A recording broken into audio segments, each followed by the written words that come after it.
잘들 지내셨어요? 이제 봄이 왔습니다. 그런데도 약간 좀 추워요.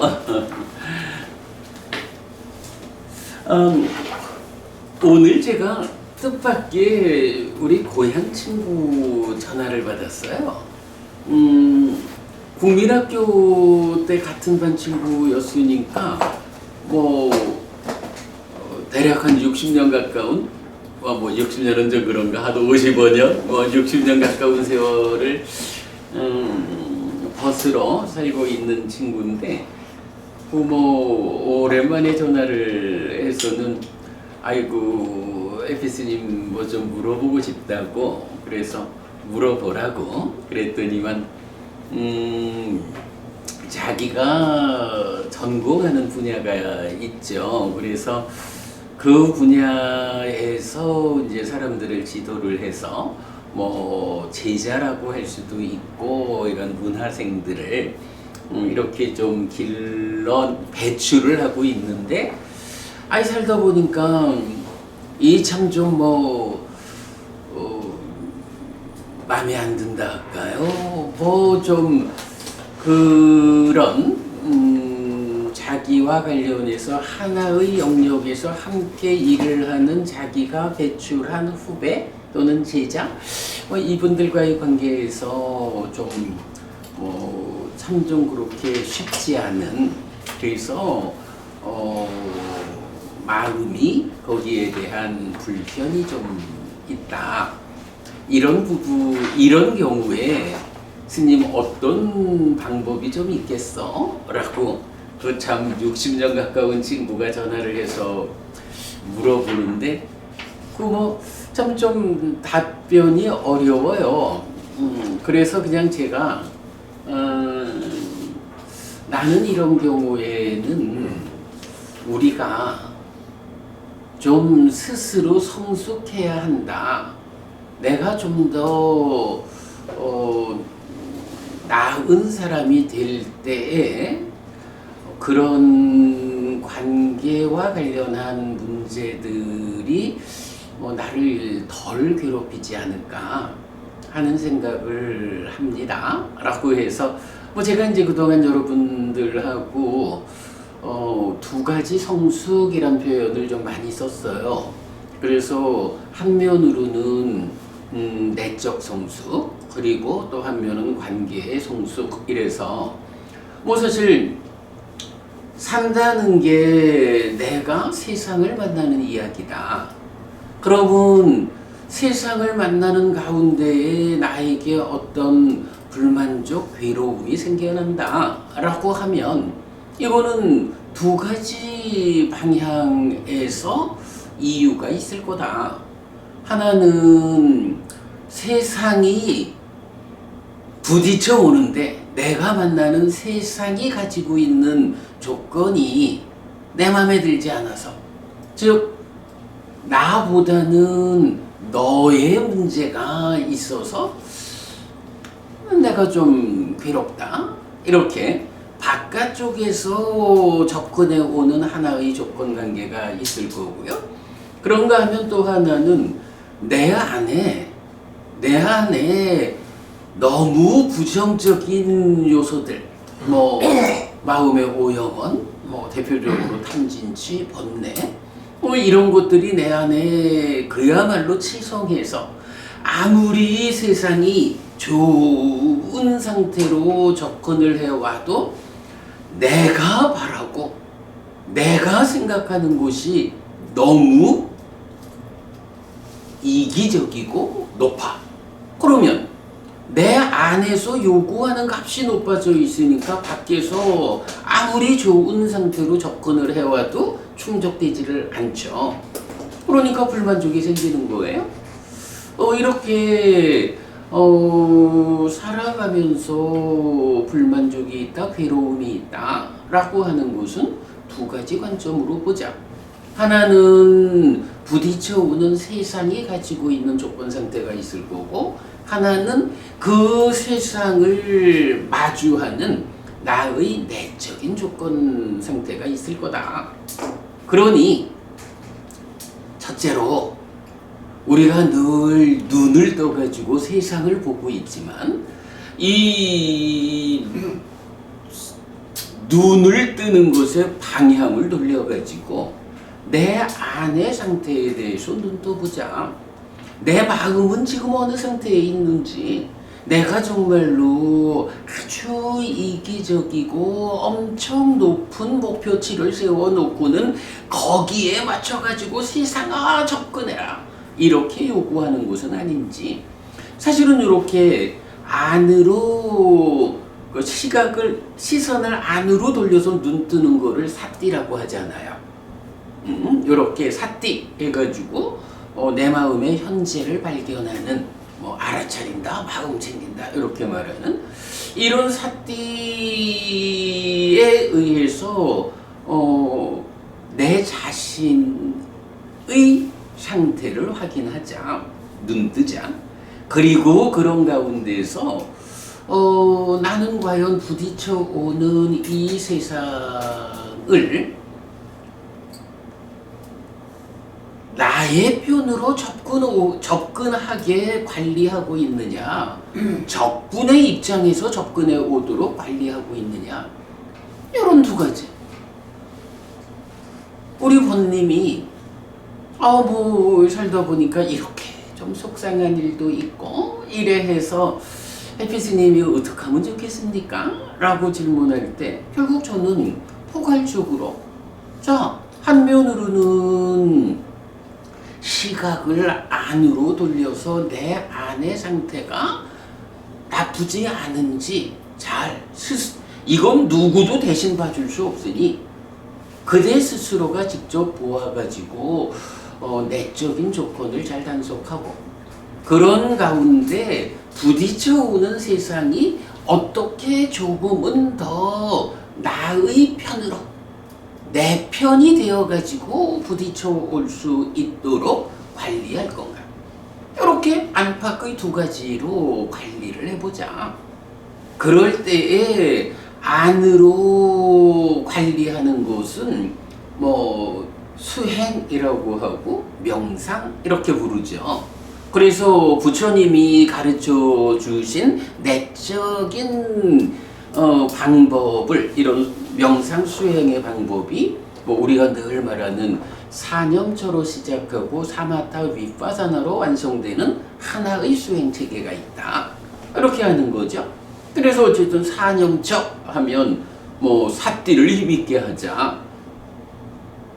시각을 안으로 돌려서 눈을 떠가지고 내 마음의 현재를 잘 발견해가지고 제어하자.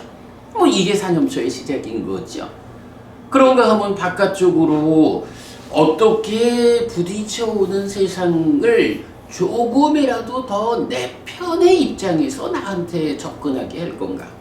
요거를 또 우리가 어떻게 표현해요? 관계를 개선하는 거. 이래서 부처님은 사무량심과 사섭법, 자비희사 사무량심을 말했죠. 자, 자비희사 뭔가요?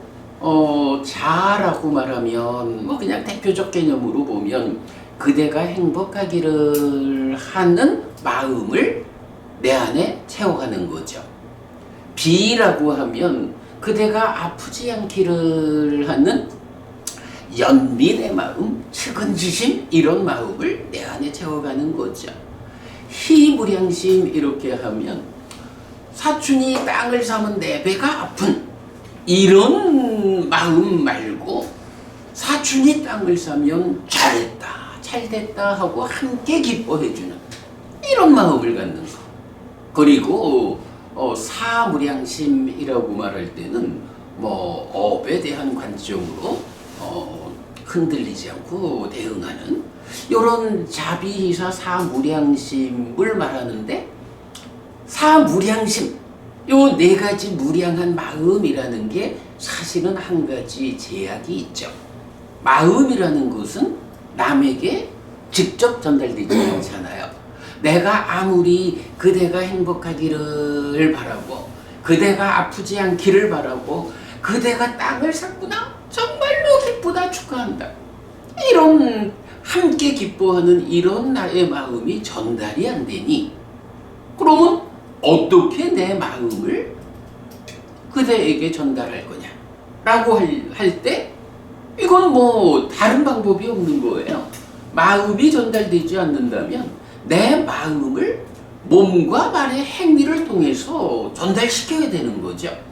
그럴 때 몸과 말의 그러니까 몸과 말을 통해서 전달하는 요런 기법을 이제 부처님은 사서법이라고 해서, 여러분 기억하실 거예요. 제가 그 내편 만들기 이렇게 말하는 거. 그래서 자비이사라고 하는 이런 아주 좋은 마음을 내 안에 채워가면서 이런 마음을 몸과 말을 통해서 전달하자라고 할 때, 첫째 보시, 뭐니 해도 베푸는 거, 주는 게 최고다. 일단 내가 그렇잖아요. 나는 그대가 행복하기를 바라고 그대가 아프지 않기를 바라거든요. 그러면 그대가 필요한 것을 내가 줄 때 그대가 행복하고, 그대가 어려운 부분이 있으면 그거를 해결해 줄 때 그대가 행복한 거예요. 그러니까 뭐니 해도 보시라고 하는 이 베푸는 일, 주는 일이 첫째라. 그리고 두 번째가 애어라고 해서 사랑스럽게 말한다, 이익되는 말을 한다. 그대에게 도움되는 말을. 근데 사실 말이라고 하는 게 우리가 이런 그 사람들 간의 관계를 만들어갈 때 어떻게 말하느냐에 따라서, 글쎄 뭐 말 한마디로 천냥빚도 갚는다 이런 말도 하지만, 내 편을 만들 거냐 적을 만들 거냐, 이거 말로 사실은 대부분 결정되지 않아요. 그러니까 베푸는 일에 더해가지고 이익되는 말, 사랑스러운 말을 하는 것, 이게 두 번째고, 그 다음에 세 번째는 이행이라 그래서 내가 거들어주는 거예요. 너의 힘든 일을. 이로운 행위죠. 몸을 통해 가지고 너의 어려움을 내가 거들어주는 것, 이거 내 편 만드는 방법이죠. 그리고 동사라고 해서 이제 함께 한다. 그래서 이제 우리가 어떤 그룹에 나를 소속시킬 것인가 이런 표현을 했잖아요. 등산 모임에 나를 소속시키면 그 목적성만을 가지고 보면 그들과 더불어 시간이 더해지면 내가 건강해지는 거예요. 술 마시는 모임에 나를 소속시키면 거기에 시간이 더해지면 어느새 나도 술을 좋아하는 사람이 되어가지고 술 때문에 방일해지는 이런 오계에 어긋나는 이런 사람이 되는 거예요. 봉사하는 모임에 나를 소속시키면 거기에 시간이 더해지면 어느새 내가 베푸는 사람이 되어 있는 거고, 공부하는 모임에 나를 소속시키면 거기에 시간이 더해질 때 어느새 내가 공부하는 사람, 아는 것이 힘이다 라고 말할 수 있는 힘 있는 사람이 되어 가는 거예요. 요렇게 어떤 그룹에 나를 소속시킬 것인가, 저 사람이 어려울 때 그를 나의 그룹에 받아들여가지고 함께 살아주는, 요런 게 이제 동사라고 하죠. 자, 그래가지고 이렇게 두 방향으로 우리가 잘 대응을 하면 괴로움의 문제, 특히 인간관계의 어려움 해결할 수 있다. 자, 이러면서 이제 요거를 제가 안으로 시각을 돌려서 대응하는 거를 내적인 성숙 이렇게 표현을 했고요. 이렇게 내 편 만들어가는 사무량심 사서법, 요런 부딪혀오는 세상을 내 편으로 만들어내는 요런 테크닉을 관계의 성숙 이렇게 말하고 있잖아요. 자, 그러면서 이제 얼마 전에는 우리가 또 그런 이야기도 봤어요.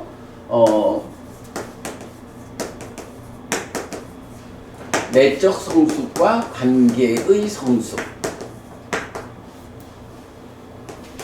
이런 두 가지 성숙이 있는데, 내적 성숙은 사념처로 시작해서 사마타 윗바사나로 완성된다. 그리고 관계의 성숙은 사무량심 사서법이다.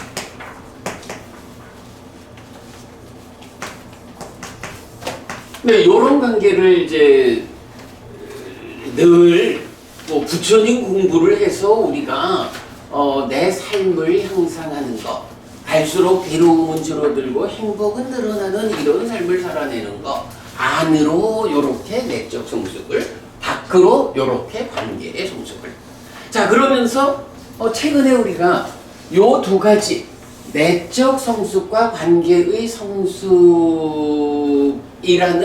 두 가지 성숙에 공동의 토대가 있다라는 부분을 설명했거든요. 공동의 토대. 어떤 것이 이 두 가지 성숙의 공동의 토대였나요?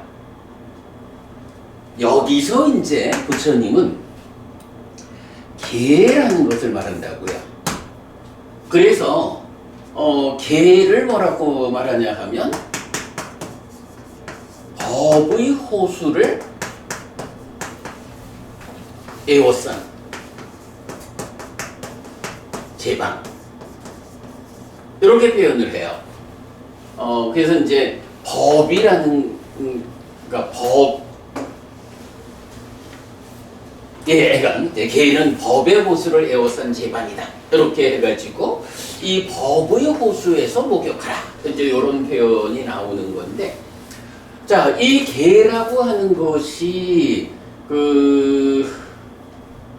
우리 이제 경들에서 보면 우리 김 원장님이 늘 즐겨 말씀하시는 거지만 항상 계를 지닌 삶을 통해서 뉘우치지 않는, 후회하지 않는 삶, 그래서 해탈지견이라는 깨달음까지를 나아가는, 이래가지고 계로부터 시작해가지고 사념처, 사마타 윗바사나 해서 내적 성숙을 완성하게 돼요. 김 원장님, 이러면 내적 성숙이 완성되었다라고 하는 거, 요 상태를 물론 이제 이게 깨달아 윤회에서 벗어난 거 아라한 이렇게 되잖아요. 그런데 내적 성숙의 완성이라는 것을 어떤 하나의 법으로 말을 하자면 뭘 말할 수가 있을까요? 어떤 것이 완성되면, 어떤 것을 갖추면 내적 성숙이 완성돼서 깨달아 아라한 되었다, 윤회에서 벗어났다, 불사가 실현되었다, 이렇게 말할 수 있을까요? 이게 출제자의 의도가 담겨서 뭘 말할 수 있을까? 지금 이제 제가 요것과 관련해서 사실은 질문을 한 거예요. 이제 계라고 하는 것이 두 가지 성숙의 공동의 토대잖아. 그러면 계라고 하는 토대가 받쳐주는 가운데 내적 성숙, 관계의 성숙, 이렇게 간 거예요. 그러면 계가 토대가 돼서 내적 성숙이 완성되었다라고 하면 여기에는 그보다는 좀 다른 측면으로, 그러니까 그때의 상태가 우리가 이제 사실 삶의 성숙 상태, 아빈여랑 법명을 쓰시는 이제 그게 뭐냐 하면 사실은 이렇게 이제 계가 받쳐주는 일을 통해 가지고 지혜라는 게 완성이 된다고요. 그러니까 사념처로 시작해서 사마타 윗바사나로 나아가는 이 과정, 그래서 여실직연하고 해탈직연하는 그게 결국은 지혜가 완성된 상태로의 깨달음, 이렇게 되는 거잖아요. 그래서 이제 지혜라는 요 얘기를 하나 하게 되거든요. 계가 토대가 돼서 지혜가 완성되고, 그런가 하면 사무량심 사서법에 의해서 관계가 성숙됨으로써 세상이 부딪혀 올 때에 다 내 편으로, 그러므로 살아가는 데에 장애가 없는 이제 요런 삶. 사실은 이것도 뭐 그렇게 해서 완성이 되면 해탈된 삶 이래 되겠지만 뭐 일단은 이제 그 해탈된 삶의 이야기보다는 많은 사람들과 함께 어울려서 살아가야 하는데 그 그러니까 어우러져서 살아가는 가운데 적들과 어울려 가지고 그 적이 미치는 영향력 때문에 내가 힘드냐? 요거 어떻게 방어할 거요? 관계를 성숙시켜서 내 편을 다 만들어 가지고 살아가면 좋아. 이제 이런 의미로 이제 부수가 되는 거죠. 자, 이럴 때 이제 보면 계라는 것과 지혜라고 하는 요 두 가지를 이렇게 말할 수가 있을 거예요. 그 삶의 성숙이라는 것은 계로 시작해서 지혜로 완성된다.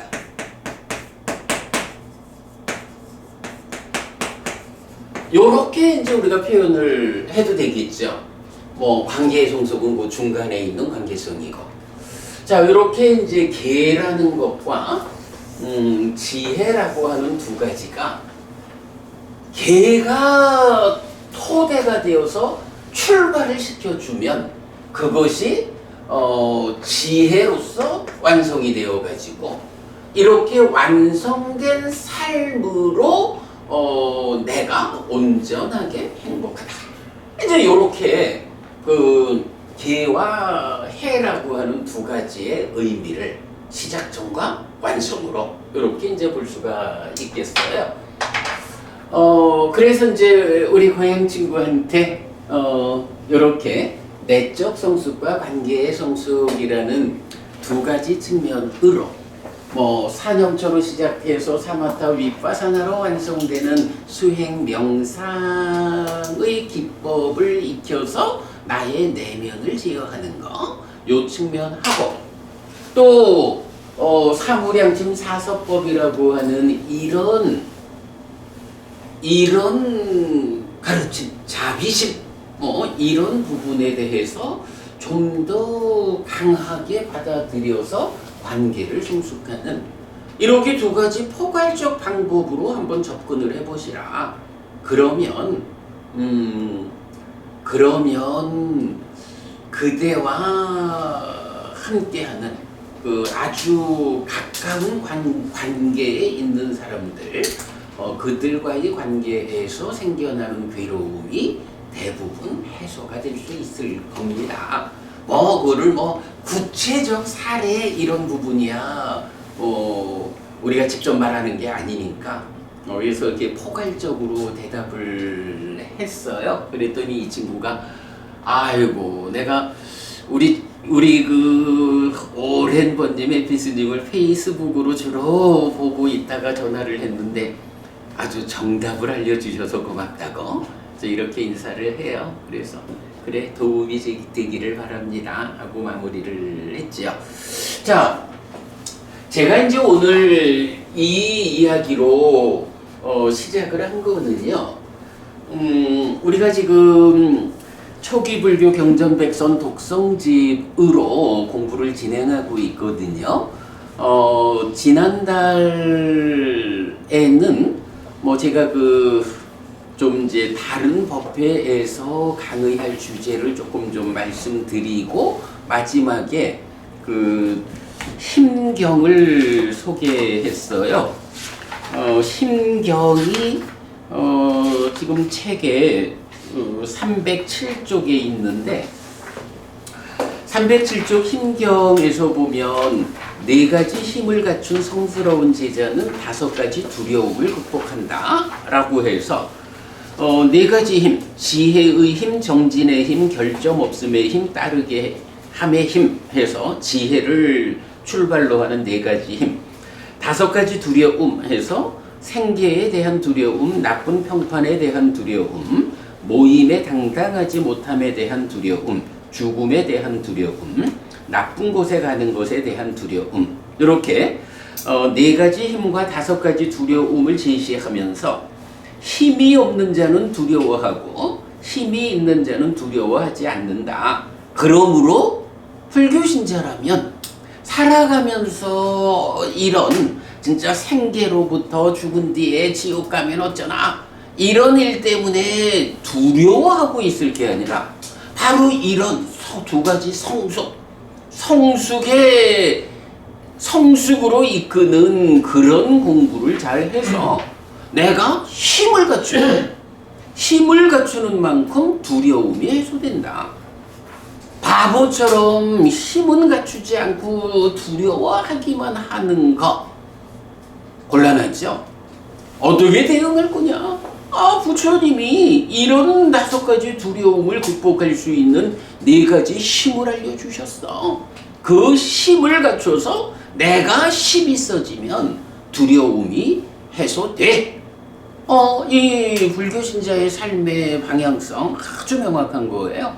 내가 스스로 힘 있는 자가 되면 살아가는 데에 두려울 게 없다. 이런 부분이요. 사실은 이제 때로 보면 귀신 이야기 있잖아요. 빙의되고 이런 경우에도 보면 부처님 대답은 명확해요. 내가 이런 사념적 그리고 사무량심 이런 공부를 통해서 나 자신이 힘이 있어지면 진짜 귀신 들렸다 이래 봐야 굉장히 낮은 등급의 신들 이렇게 될 텐데 내가 그대가 행복하기를 바라는 자애의 마음을 많이 닫고 스스로 내적으로 눈을 뜨는 삿띠를 힘있게 하는 이런 사념처의 방법으로 대응을 하면 이게 우리가 인간 몸을 가지고 살아가지만 내가 가지고 있는 힘의 등급이 보통 말하는 귀신 들려가지고 힘들다 라고 하는 그 귀신들보다 더 힘이 있어지는 거예요. 이렇게 내가 힘이 있어짐으로써 세상이 부딪혀 오는 모든 문제를 극복하는. 근데 이게 사실은 불교 신자들의 그 바른 신행의 방향성이죠. 그저 기도하는 일보다는 우리가 뒤에 나오겠지만 부처님 가르침은 명확하거든요. 기도해서 얻을 수 있다 하면은 누가 늙을 것이고 누가 죽을 것이요. 늙지 않게 해달라고 열심히 기도하고 죽지 않게 해달라고 열심히 기도하면 다 돼야죠. 그러나 부처님 말씀은 기도를 통해서 되는 것이 아니라 늙지 않기 위한 방법을, 죽지 않기 위한 방법을, 또 부자가 되기 위한 방법을 배워가지고 실천할 때 이루어진다. 네, 이제 이렇게 직접 말씀을 하시는 걸 볼 수가 있어요. 자, 그래서 이제 어쨌든 우리가 지난달에는 마무리에서 요 힘경, 두려워하지 말고 힘 있는 사람이 되자 이런 부분 소개했고요.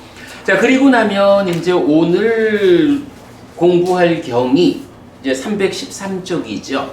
마하나마경이라고 나와요. 요 마하나마경이 사실은 이제 이어가지고 경 4개가 제목이 똑같이 마하나마경이에요. 제가 이 경에 독송집 경전 100선이잖아요. 100개의 경을 선별을 하는 가운데에서 요 오장 신행, 특히 제가 신자의 삶의 향상을 위한 경들을 쭉 선별을 하고 보니까 묘하게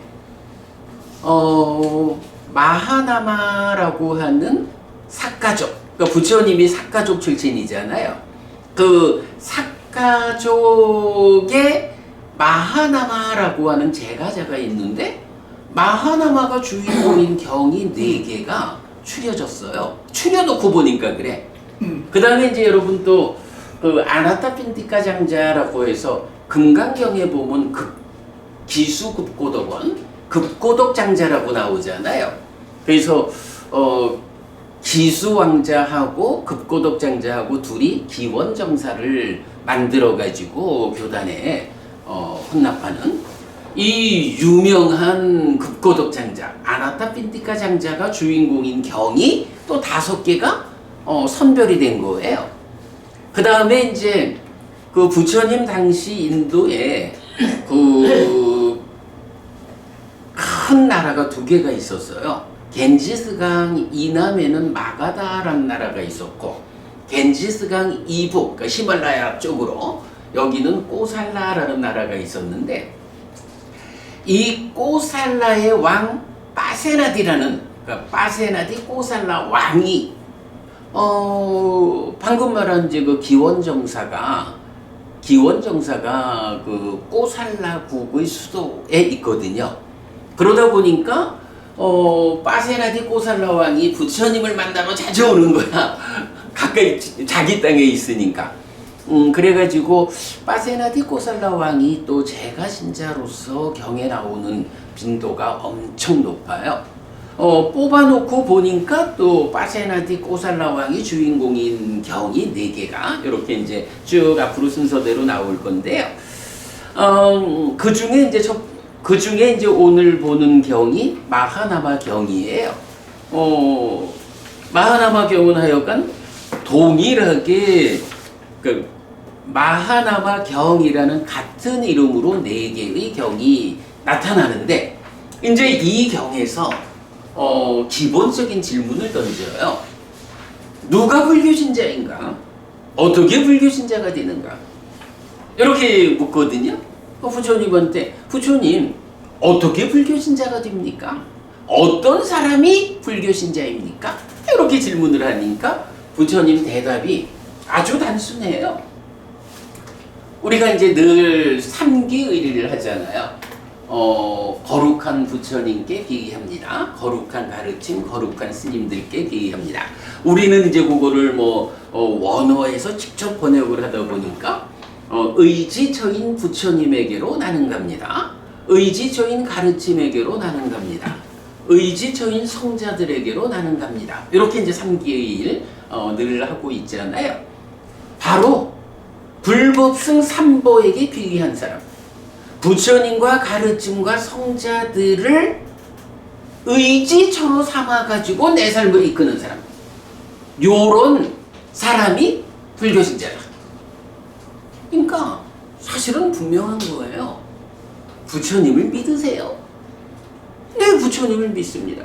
나는 부처님이야말로 내가 의지해서 갈 수 있는 스승이다 라고 부처님을 믿습니다라고 말하지 않는데 불교신자일 수 없잖아요. 부처님은 믿는다라고 하면서 부처님 가르침에 대해서는 나는 그냥 부처님만 믿지 부처님 가르침은 신경 안 써. 이래가지고 믿음이 있을 수가 없잖아요. 부처님이 나보고 어떻게 살라고 가르쳐 주셨는지 그 가르침을 의지처로 삼아가지고 부처님이 가르침을 통해서 이끄는 그런 삶을 내가 살아가는, 이럴 때 이게 불교신자지. 말로는 나는 부처님을 믿어요 이러면서 정작 부처님 가르침이 무언지는 배우려 하지 않아. 가르침과는 무관하게 나는 그냥 부처님한테 열심히 기도하면 되겠지 뭐. 근데 정작 부처님은 그러거든요. 기도로서 이루어지는 것이 아니다. 원하는 게 있다면 기도를 통해서 얻는 게 아니고 가르침을 잘 배워가지고 실천하는 데서 얻는 것이다. 이렇게 말씀하시거든요. 어찌 보면 그야말로 공부하지 않는 데서 오는 무식함의 발로가 되는 거죠. 그리고 3번째로는 이제 우리가 거룩한 스님들께 비의합니다 이래야 하지만, 또 이제 경에서는 그 스님들 가운데서도 성자들의, 그러니까 성자의 경지에 들어선 분들, 이제 이분들을 상가, 승가 이렇게 하면서 부처님을 믿고요, 부처님 가르침을 잘 배워가지고 삶의 이정표로 삼아가지고 따라가는데요, 이렇게 내가 따라가면 정말로 행복해지는지 이게 확인이 되나요? 이 확인을 누가 해주나요? 부처님 제자 가운데 바로 부처님을 믿고 가르침을 배워서 실천했더니 성자가 되었어 라고 성자가 되어 있는 그 제자분들이 확인을 해주잖아요. 그러니까 나보다 앞서서 삶을 향상으로 이끈 그 성자님들을 또한 의지초로 삼아서 나는 갑니다. 이렇게 말하는 게 불법성 삼보에 대한 귀의거든요. 삼귀의. 이렇게 삼보에 귀의한다. 삼보를 의지초로 삼아서 그 의지된 삶을 살아가는 요런 사람이 불교신자다 라고 부처님이 대답을 하거든요.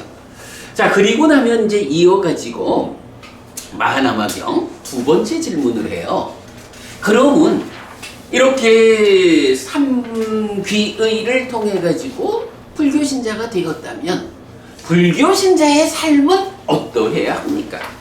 어떤 덕목을 갖추고 우리가 살아가야 합니까?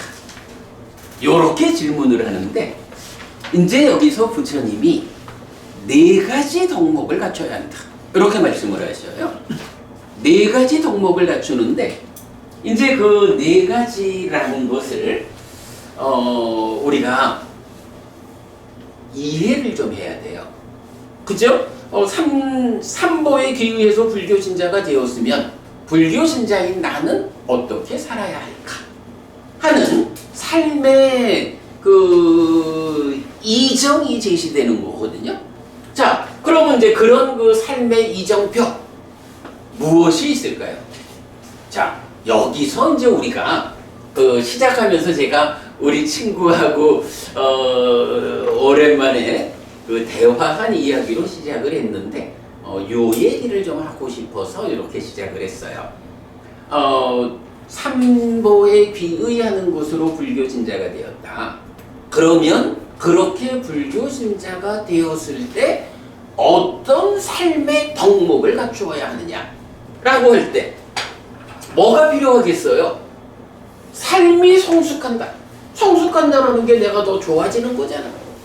그 더 좋아지는 일이 개로 시작해서 지혜로 완성된다고요. 그럼 부처님이 어떤 덕목으로 살아야 할까? 라는 주제에 대해서 당연히 개와 지혜라는 이 두 가지를 말씀하시겠죠. 그래서 개라는 게 있고 지혜라는 게 있는 거야. 사실은 이제 요 부분은 뭐 이제 공부 이야기를 조금 더 하자면 디가니까야 4번이 소나단다경이라고 있는데 아시죠 부부님? 소나단다경. 소나단다라는 바라문하고 그러니까 이제 힌두교 사제 바라문하고 부처님하고 대화를 하는데 이 소나단다 바라문이 이제 부처님한테 길을 묻는 거예요. 그럴 때 보면 힌두교에도 5가지 어떤 법이 있어가지고 힌두교의 사제 바라문은 요 5가지를 잘 갖춰야 합니다. 이렇게 말하는데 거기에 먼저 보통 힌두교 말하면 태생이 좋아야 한다 이런 얘기 많이 하잖아요. 뭐 부모가 양쪽으로 7대에 걸쳐가지고 깨끗해하고 뭐 이제 이런 그 태생이 좋아야 하고 또 베다 공부를 잘해야 하고 그리고 또 그 묘하죠. 그쪽은 또 바라문이 되려면 외모가 또 좋아야 돼. 근데 이제 이게 그럴 것 같아. 아무래도 이제 그쪽은 그 불교의 비구들이 대중에게 가르침을 전달하는 거하고는 또 다르게 그쪽은 제사를 지내주는 일을 하잖아요. 그러니까 신의 대리인 역할을 해야 하는 거야 이제 그 바라문이라는 존재가 힌두교에서는. 그러니까 신의 대리인으로 역할 제사를 지냄으로써 사실은 사람들이 돈을 갖다 주고 그 뭐 돈을 가지고 제사를 지내고 뭐 이제 부자가 되고 이런 거겠죠.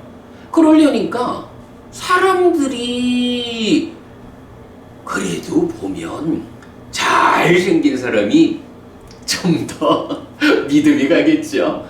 그래서 하여간 그 외모도 좋아야 돼. 그리고 네 번째가 개고 다섯 번째가 뭐 표현은 좀 달리하지만 이제 지혜거든요.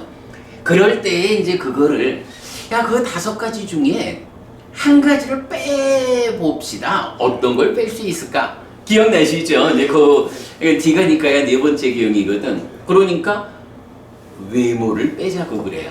하진 좀 못생기면 어때요? 이래서 외모를 빼거든. 하나를 더 빼봅시다. 그러니까 이게 우리 생각에는 태생하고 배다 공부하고 두 가지면 당연히 하나 뺀다면 태생이야. 아무렴 어때? 공부 잘하면 되지. 이래야 할 것 같잖아. 안 그러더라고. 힌두교적인 특징인가 봐요. 배다 공부를 빼. 태생이 더 중요한 거야. 그리고 그러면 이제 두 개가 빠지죠? 하나를 더 빼봅시다. 함은 이제 소나단다 바라문이 태생을 뺀다고. 그러면 이제 남는 게 개와 지혜 두 개가 남잖아요. 거기서 이제 부처님이 다시 하나를 더 빼봅시다. 하나를 더 뺄 수가 있겠어? 아니까 바라문의 입장에서 부처님 이거는 곤란합니다. 개와 지혜라고 하는 이 두 가지는 둘 중에 어떤 한 가지를 빼고 하나만 남길 수가 없습니다. 이렇게 얘기를 하거든요. 이런 이유겠죠. 시작이 없이 완성이 안 돼요. 완성이 없이 시작만 한다라는 거는 완성점이 없어가지고 못 가잖아. 그러니까 바라문의 입장에서도 삶을 성숙한다라고 할 때는 개라고 하는 것과 지혜라는 요 두 가지는 둘 중에 하나를 양보할 수 없다. 이 두 가지는 함께 하는 것이다. 이제 이렇게 말을 하는 거예요. 외모도 양보할 수 있고 배다 공부도 양보할 수 있고 태생도 양보할 수 있는데 요 개와 지혜라는 두 가지는 양보할 수 없다. 이렇게 나와서 두 가지가 함께 자리 잡는 거예요. 요 부분에 대해서 이제 부처님도 동의를 해요. 그렇습니다. 개와 지혜는 어떤 한 가지를 빼버릴 수 없습니다. 그리고는 이제 다시 묻죠. 그러면 소나단다 바라문이요. 힌두교에서 말하는 그 개와 지혜는 무엇입니까? 라고 질문을 하는데 이 소나단다 바라문이 대답을 못해요. 그러니까 개와 지혜가 두 가지가 다 양보할 수 없이 중요한 그야말로 삶의 성숙을 위한 토대인데 요 두 가지가 무엇이냐에 대해서는 대답을 잘 못하고 부처님께서 가르쳐 주십시오. 이래가지고 이제 부처님이 쭉 설명을 하는 게 디가니까야 4번 소나단다 경이거든요. 이제 어쨌든 우리는 그 경에서 힌두교에서도 개와 지혜라는 이 두 가지는 양보할 수 없는 조건이다. 요걸 이제 알 수가 있어요. 자, 그래서 일단 개와 지혜라는 요 두 가지 덕목은 불교 신자가 삼기의를 통해서 불교 신자가 되었다라고 한 상태에서 불교 신자가 어떤 삶을 살아야 됩니까? 어떤 덕목을 가지고 살아야 합니까? 라고 할 때 바로 개와 지혜가 나오는 거예요. 자, 그런데 이제 요 두 가지를 이제 우리가 많은 경들에서 강조하는 주제를 가지고 확장을 좀 시켜보려고 그래요. 자, 개와 지혜가 있어. 그런데 방금 소나단다 바라문 얘기를 했잖아요. 소나단다 바라문은 일단 힌두교 신자야. 그러니까 지금으로 보면 그런데 그한테 개와 지혜가 무엇이요? 라고 물으니까 사실은 대답을 잘 못했어요. 아마도 힌두교 쪽에는 이제 굉장히 그 많은 신들 그러니까 거기는 스승 교주라는 개념이 명확하지 않은 게 있을 거예요. 물론 이제 베다라고 하는 또 경전에 의해서 알겠지만 그러나 이제 어쨌든 우리가 그 개념적으로 보자면 힌두교가 대답을 했다 하면 힌두교의 계와 지혜가 있을 거라고요.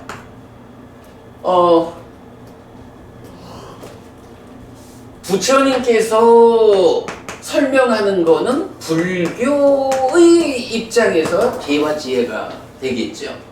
요거 이제 지금으로 보면 기독교도 기독교대로 계와 지혜가 있을 거고요. 이슬람교는 이슬람대로 계와 지혜가 있을 거거든요.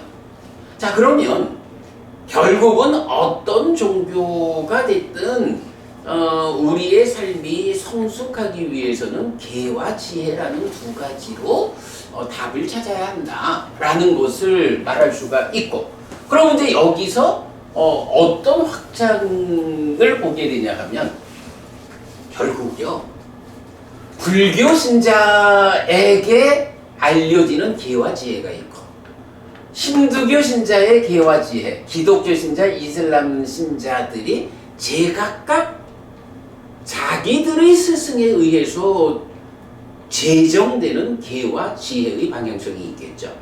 그거 뭔가요? 요게 말하자면 내가 무엇을 믿는 사람입니까?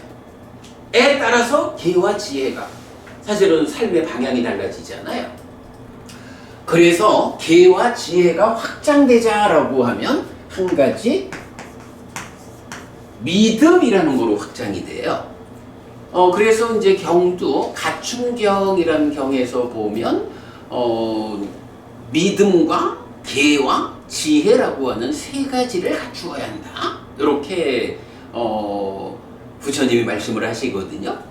그래서 계와 지혜라는 이 두 가지에서 이제 나는 누가 제정한 계를 받아들여가지고 실천해서 누가 이끄는 지혜로서 삶을 완성할 거냐.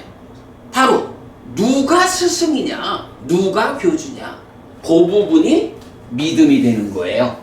우리가 이제 3기의를 통해 가지고 불교 신자가 되었다라고 하면 불교 신자는 어떤 계, 어떤 지혜로서 삶을 살아가야 합니까? 라고 하면 바로 부처님에 대한 믿음, 불법승 삼보에 대한 믿음 위에서 거기서 주어지는 계와 지혜로서 삶을 이끌어야 됩니다. 이 측면이 되는 거죠. 그래서 믿음이라고 하는 것이 계와 지혜만큼이나 중요한 거예요. 내가 어떤 믿음을 가지느냐에 따라서 내가 어떤 계를 받아 실천함으로써 어떤 지혜로서 삶을 이끌 거냐, 이게 결정이 되거든요. 믿음이 그만큼 중요하죠. 자, 이렇게 믿음과 계와 지혜라고 하는 세 가지 법이 이제 구성이 돼요. 자, 그러면 이거는 내가 어떤 믿음을 가지고 어떤 삶의 질서를 받아들여서 실천해서 어떤 지혜로서 삶을 이끄느냐, 나의 이야기죠. 그런데 산다는 거는 어쨌든 내가 세상을 만나는 이야기예요. 내가 삶을 성숙하자라고 하면 이게 다 내적 성숙의 관점으로 설명이 될 수 있지만, 그러나 사는 거는 관계의 성숙, 세상을 만나는 일을 빼놓을 수가 없잖아요. 그런데 아까도 잠시 말씀드렸지만 관계의 성숙에서 사무량심 사서법 요래 말할 때 뭐니 해도 이 관계는 내가 베푸는 사람, 내가 주는 사람, 주는 일을 잘해야 내 편이 많아지고 삶이 편해지는 거거든요. 부정적인 방법으로 내 편을 만들려고 할 때 뇌물이 되고 하여간 이런 성격으로 안 좋은 배품을 하면 그것 때문에 나중에 감옥 가야 되지만 이렇게 가르침에 의해서 바르게 안내되는 배품, 이런 보시는 관계를 이끄는 데 있어서 출발이거든요. 그래서 삼기의를 통해서 불교 신자가 되었다라고 하면 이제 어떤 방법을 가지고 살아가야 합니까? 라고 할 때 계와 지혜의 공통위에 부처님이라는 믿음에서 이제 관계를 위해서 보시라고 하는 게 하나가 더 들어가는 거예요. 자, 이거 뭐 제가 이렇게 만드는 게 아니라 경에서 보면 경이 믿음과 계와 보시와 지혜라는 요 네 가지를 하나의 세트로 묶어가지고 여러 주제에 대해서 부처님이 답을 주거든요. 어떻게 살아서 행복하고 죽은 다음에 하늘에 태어날까요? 라고 할 때도 요 네 가지를 갖춰라. 부부 가운데 우리가 옛날에 그 얘기 한번 했나요? 살아서도 죽을 때까지 서로 마주 보면서 사랑하면서 살다가 죽은 다음에 다음 세상에 또 부부로 만나가지고 부부로 다시 만나서 사랑을 이어가는 방법이 있습니까? 라고 할 때 부처님이 역시 이 네 가지로 답을 준다고요. 부모님한테 효도하는 방법이 뭡니까? 라고 할 때 이 네 가지를 갖추지 못한 부모님에게 이 네 가지를 갖추도록 이끌고 부추겨주는 거. 이게 진정한 효도다. 이런 얘기도 나오고요. 부작용 없이 부자 되어가지고 삶을 원하는 삶을 살아가는 거 어떻게 해야 됩니까? 이 네 가지가 주어진다고요. 굉장히 많은 경에서 이렇게 믿음과 계와 보시와 지혜라고 하는 이 네 가지를 삶의 성숙, 괴로움은 줄어들고 행복은 늘어나는 이런 삶의 성숙을 위한 방법으로 믿음, 계, 보시, 지혜가 주어지는데 제가 오늘 설명드린 거는 바로 이렇게 네 가지 법이 있는데 이 네 가지 법이 어떤 의미로 이렇게 짝을 이루게 되었을까? 라고 하는 것을 바로 두 가지 성숙의 공동의 토대인 계와 내적 성숙의 완성인 지혜. 소나단다경에서는 힌두교에서도 양보할 수 없는 두 가지 계로 시작하고 지혜로 완성되는 거예요. 여기에 우리가 힌두교 신자가 되어서 힌두교적인 계와 지혜, 기독교 신자가 되어서 기독교 신자들로의 계와 지혜, 이렇게 살아가는 사람이 아니에요. 우리는 정등각인 완전한 깨달음을 성취하신 부처님을 스승으로 하는 부처님에 대한 믿음으로 계와 지혜를 가지고 삶을 이끄는 사람이요. 이제 요렇게 이제 그렇게 지금 연결을 한 거고, 세상을 만나는 관계의 성숙을 이끄는 보시까지 이렇게 이제 말씀을 드린 거거든요.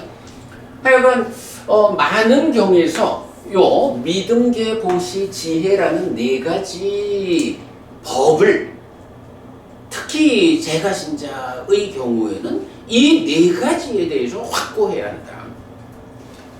그러면 믿음은 당연히 삼귀의에서 불법승 삼보에 대한 믿음이고, 계에 대해서는 대표적으로 우리가 늘 5계를 말하잖아요. 불살생, 불두도, 불사음, 불망어, 불음주.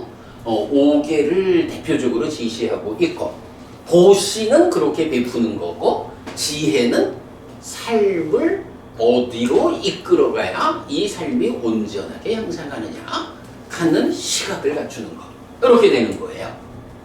자, 그런데 이게 이렇게 믿음, 계, 보시, 지혜로 많은 경들이 삶의 향상을 이끄는 용례를 보여주는데, 이제 요 용례하고 또 비슷하게 그 큰 비중을 나타나는 경우가 하나 더 있어요. 요 네 가지에다가 한 가지를 더해가지고 5가지 법으로 나타나는 경우가 있어요. 한 가지를, 자, 믿음, 계, 보시, 지혜라는 네 가지를 근간으로 삼아야 되는데, 여기에 하나를 더 보태자라고 하면, 응? 정각. 정근. 네. 예. 정근을 위해서 필요한, 정근이라는 건 열심히 노력하는 거잖아. 네. 어떤 노력을 해야 돼요? 어떤 노력을 해야 될까? 잘 모르죠. 그 어떤 노력을 해야 할까? 라는 거에서 어떤이란 부분에 답을 찾으려면 우리가 뭘 해야 돼? 부처님한테 배워야 되잖아. 그죠? 배워가지고 올바른 방향으로 이끄는 노력을 해야 이게 정정진, 정근 이래 되잖아요. 네. 선법, 불선법 구분. 그렇죠. 그런데 만약에 스승을 잘못 만났어. 스승을 잘못 만나면요, 나는 열심히 정근한다, 노력을 하는데 이 노력의 방향이 잘못돼가지고 노력하는 만큼 불선법을 실천하고 있을 수도 있다고요. 그래서 이런 믿음 위에서 우리가 배우는 일이 필요하다고. 잘 배워가지고 말씀하신 대로 선법, 불선법, 유익과 무익, 내가 실천해야 옳은 것인지 실천하지 않아야 하는 것인지 요거 잘 구분해가지고 불선법은 피하고 선법은 적극 실천하는 이런 정근을 해야 된다고. 그러기 위해서 필요한 거는, 물론 이제 그 정근, 정진이라는 게 우리가 믿음, 정진, 사띠, 삼매, 지혜 이렇게 이제 또 한 세트로 중요하게 나오잖아요. 그런데 요렇게 믿음, 계, 보시, 지혜라는 요 세트에서는 정근 이전에 필요한 거. 노력을 해야 되는데 어떤 노력을 할 거예요? 잘못 이끄는 노력하면 큰일 나거든. 그러기 때문에 필요한 게 뭐냐 하면 요 중간에, 계와 보시의 중간에 배움이 들어가요. 여러분, 우리 지금 공부하고 있잖아요. 사실은 공부하지 않고는 그냥 막무가내로 나는 열심히 한다고. 그런데 배우지 않으면 내가 올바르게 효율적으로 정확하게 실천을 해가지고 정확하게 성과를 얻어내는 일을 못한다고요. 그래서 이제 믿음, 계, 보시, 지혜라는 네 가지가 세트를 이루어가지고 제가 신자의 삶의 향상을 이끄는 경들이 많이 있고, 그만큼의 숫자로 비슷한 숫자를 가지고 이제 또 하나가 제시되는 게 뭐냐 하면 믿음, 계, 배움, 보시, 지혜라고 하는 요 5가지 법이 제시가 돼요. 보통 보면은 믿음, 계, 보시, 지혜는 삶에 대한 포괄적인 문제들, 그러니까 삶에 대한 다양한 문제들에 대해서 이 네 가지가, 좀 전에도 말씀드렸지만 부부간에 다음 세상에 또 부부로 만나서 살고 싶은, 사실 저같이 이제 출가를 한 사람은 또 좀 다르지만 제가 저의 삶에서 부부관계라는 게 얼마나 중요한 일이에요. 그 부부관계가 애새끼들 때문에 어쩔 수 없이 같이 살지 뭐, 이런 관계로 살아가는 거하고, 내 마누라가 최고예요, 우리는 살아서도 죽을 때까지 사랑할 거고 다음 세상에 또 부부로 만나서 사랑할 거예요. 이렇게 살아갈 수 있는 부부관계가 형성된다 하면 사실은 그보다 좋은 게 없죠. 제가 제 삶에서 그 정도면 최고죠.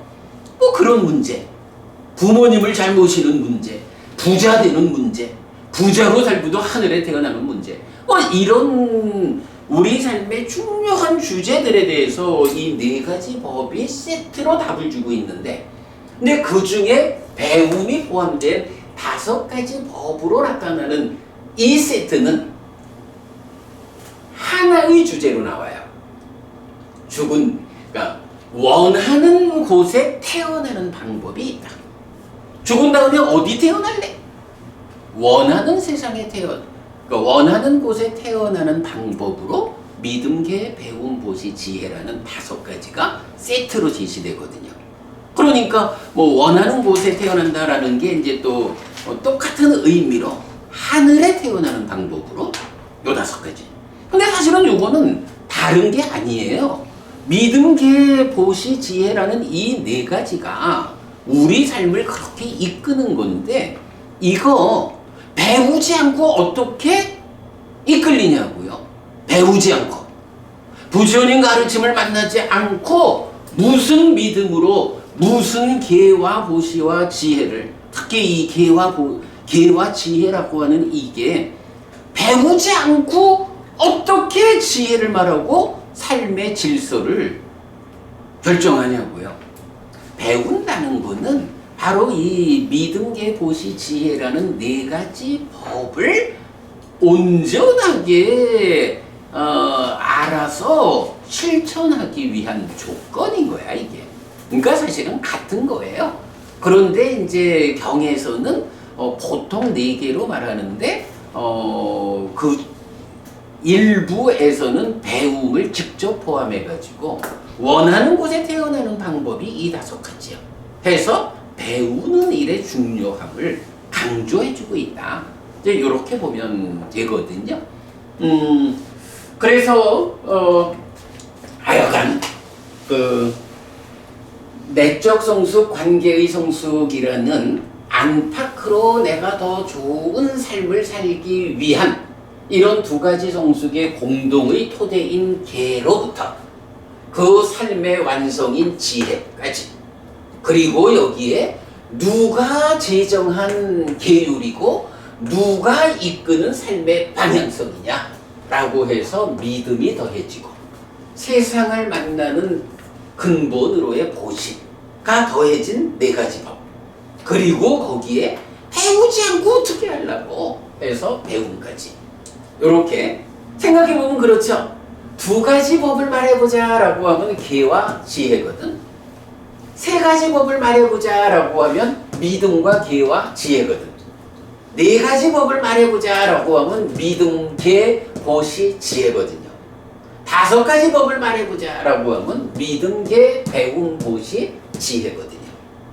요렇게 마치 앙구타라니카야 같아요. 하나씩 늘려가는 요런 구조를 우리가 경에서 발견할 수 있거든요.